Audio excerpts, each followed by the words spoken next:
All right, I cut that other video short, so this is technically part 2. This will be very short because I needed to add this in here.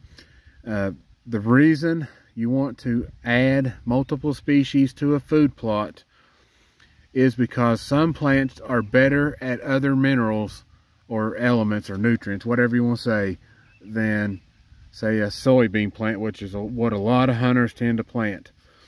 And if you look at how deer browse, they are actually some of the smartest animals in the animal kingdom. I mean, we are stupid people compared to what deer know they need, when they need it, and which plants provide it. I mean, they are extremely intelligent. That is probably one of the smartest things deer are known for, whether you realize that or not. Excuse me. So what am I going to do here?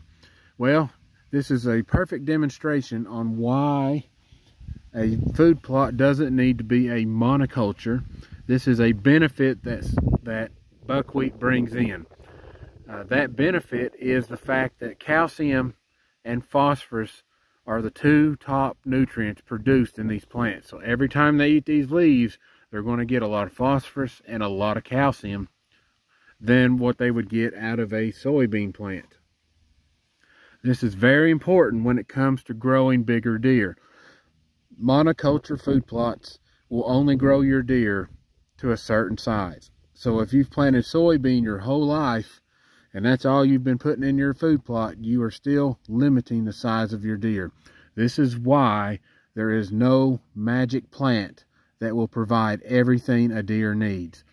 So if you put this mix in your summer blends, you're actually going to help increase the size of your deer. And yes, the deer have been browsing this very heavily, and it was actually out on the farthest end out that way, but I've done destroyed the ground because I've had to replant it for groundhogs. They were absolutely destroying this buckwheat. And that tells me that the deer are seeking something high in phosphorus and calcium. But if you was to look at the way they browse, you know, soybean is considered the #1 attractant, which is true. Deer absolutely love these bean plants.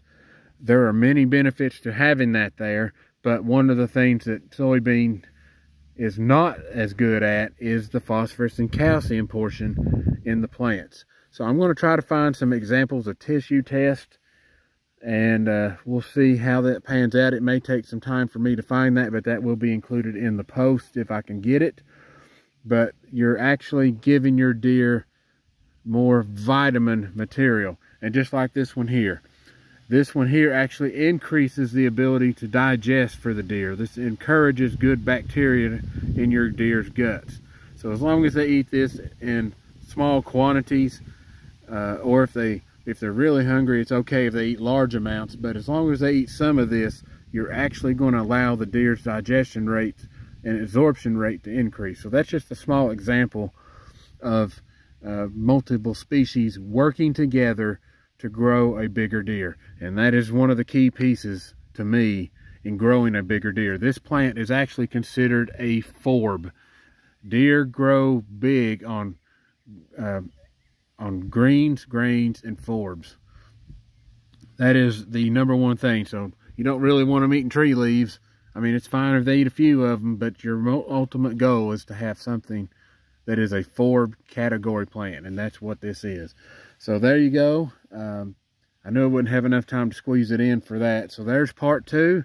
And again, I will provide more information in the post. You all have a good day. And your comments are welcome, feedback, whatever, as I attempt to do this for your food plots and your woods. Have a good day.